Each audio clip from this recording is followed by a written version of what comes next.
I got that call from my mother. 5 frantic voice messages. Your father is dying.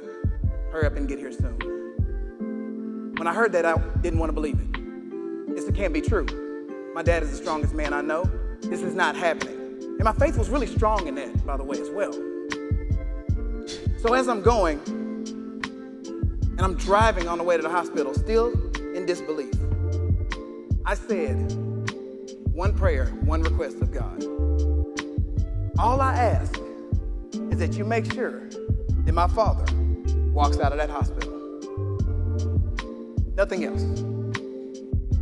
However, when I pulled up to the hospital, everything I feared had become reality. Just before 5 a.m., my father took his last breath. And so I went outside and I was just like, okay, I asked you for one thing. Did you not hear me? Like, did you not get the message?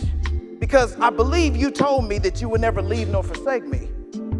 However, I'm feeling quite alone right now because you took my moral barometer and took them away from me. And I remember that still small voice. You all know about the still small voice? Yeah, it's right there, angelic, very sweet. It said, my son, I have answered your request, and I've done everything you asked of me. Because you said that you wanted your father to walk out of this place. And he is. However, he's walking out of here as you. I have given your father everything he needed, therefore he is giving you everything you've needed. And between me and him, you have everything you need to live a successful life. So what I need you to do is I need you to go and believe that. Step out there, because what you did not realize is that you were good from the start. And no matter what, you were more than enough. We have a habit of saying that's good and that's bad, correct? But didn't we just establish that that bad, the so-say bad over there, is what brought us to a better, greater good over here? Are we correct? So what's up with the labels? If that is going to help us be better over here, then shouldn't we just drop the labels altogether? And absolutely. And so what you do is that you take what's seemingly a bad situation, like the situation when my father abruptly died the night after my 33rd birthday, and you ask, what's good here? What's good here? Now, mind you, when very, very traumatic things happen to you, asking what's good here, it will be an internal fight going on in here, like those little 2 people who are fighting, like those little cartoons, when they're battling each other. The bad one may win a couple rounds, but you know what? The other side will come out and last on the other side very well. But the bottom line is we have to see it holistically.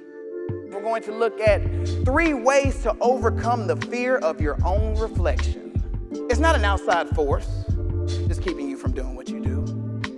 It's not some systematic situation that's keeping you from doing what you do.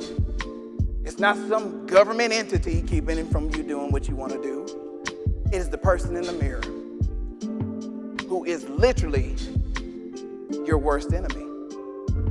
However, could be your best friend.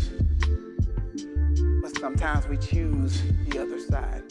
The main thing is that you have to realize that your image is everything. Who you see in the mirror is going to dictate how you move in and out of the world. If you look in the mirror and seeing anything less than a child of God, anything less than a capable, beautiful human being, you have not lived up to the potential which is already within you. So image is everything. All those mistakes you've ever made in life, have they not led you to somewhere that's better? I mean, the wins are cool because, yeah, they're not as painful, right? You like winning, but it's the losses that help you grow. The losses is what builds your character. The losses is what builds up your self-image. If you're not the full version of you, then who's going to show up in the world? And how can you do for others if you're given from a half-filled cup? Just saying. Because you realize when it's determined who is in the mirror, it determines how you show up in the world. And think about all 7 areas of life. And we're not going to hit all of those areas, but just think about it. If you don't have a healthy self-image of yourself, think about how you interact socially. You are the friend who never says no. Mindful changes need to happen. And also when it comes to change, there's something else that needs to happen. You need to remove what no longer serves you. I know, I'm striking a nerve. Because there's so many things. So you got people, places, and things. We know that there's some things in our lives that we need to get rid of. And sometimes it's going to be painful. But they got to go. Because in order for us to fulfill a healthy self-image, accept ourselves, and have these mindful changes, and for us to know that we are more than enough, we have to get rid of that which no longer serves us. Those two can't coexist. Because if you don't look in the mirror and think that you're the baddest, most beautiful, most everything of everything of everything, did I say everything? Can I say everything again? Then what are you doing? I mean, how would you acquiesce and say, you know what? That person is the best. I'm number two. Do you see where we're going there? Do you see the mindset in that? What kind of sense does that make that you think that you're second, third, fourth, or anything less than the top person in your own life? Come on now, we have to do this at another level.